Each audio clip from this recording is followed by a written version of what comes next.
Pas plus d'1 kilomètre de chez soi, 100 mètres de dénivelé maximum et 1 heure par jour, c'est actuellement, vous le savez, la réglementation qui encadre les sorties en montagne.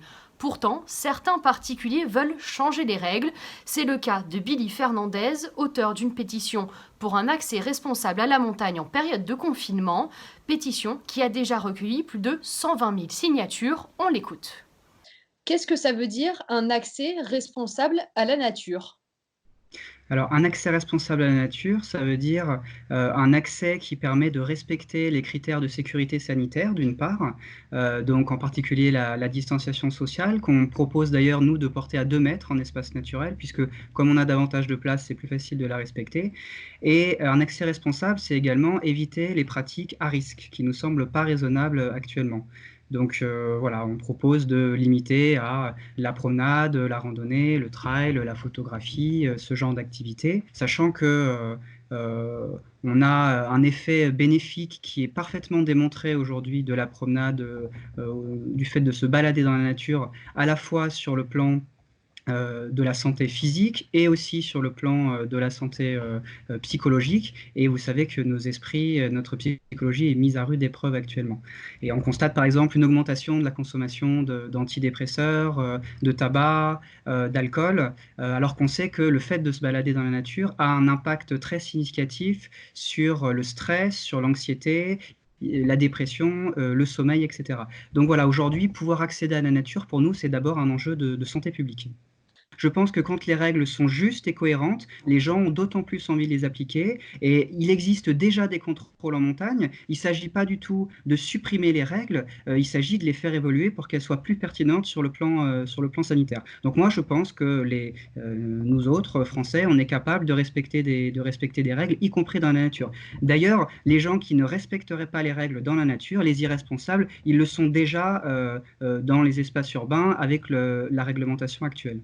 Des particuliers, mais aussi des professionnels de la montagne qui souhaitent voir leur activité redémarrer dès le 11 mai, date du déconfinement.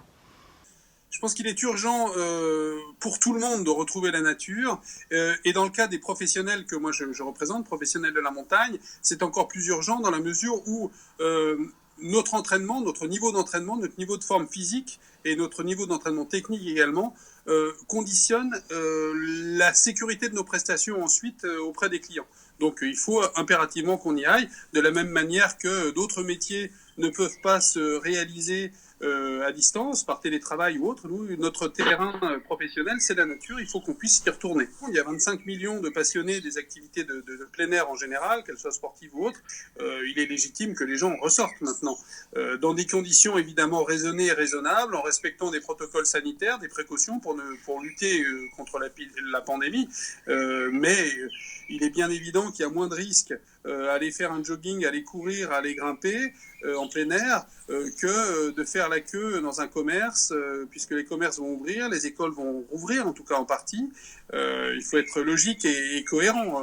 On a beaucoup moins de risques en montagne, à parcourir la montagne, qu'à aller faire des courses en ville ou aller faire la queue dans un McDo Drive ou autre, quoi. Actuellement, il semblerait que les hôpitaux dans des régions comme l'Ardèche ou même dans les Alpes soient plutôt moins chargés que d'habitude.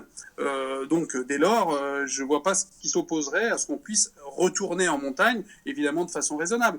Mais après, bien sûr, dans des régions où il y aurait une surcharge liée au coronavirus, des services d'urgence médicale et également des services de secours, bon, bah là, on peut s'abstenir effectivement d'aller pratiquer des activités à risque. Mais ailleurs, dans la mesure où l'activité est normale, voire en sous-régime, pourquoi se limiter plus qu'avant? Au-delà du risque de contamination, la pratique en elle-même ne serait pas plus risquée que d'habitude. Particuliers et professionnels, même combat. Ils attendent une réponse dans la semaine, si possible, dès ce mardi 28 avril, date à laquelle le Premier ministre devrait s'exprimer sur le plan national de déconfinement.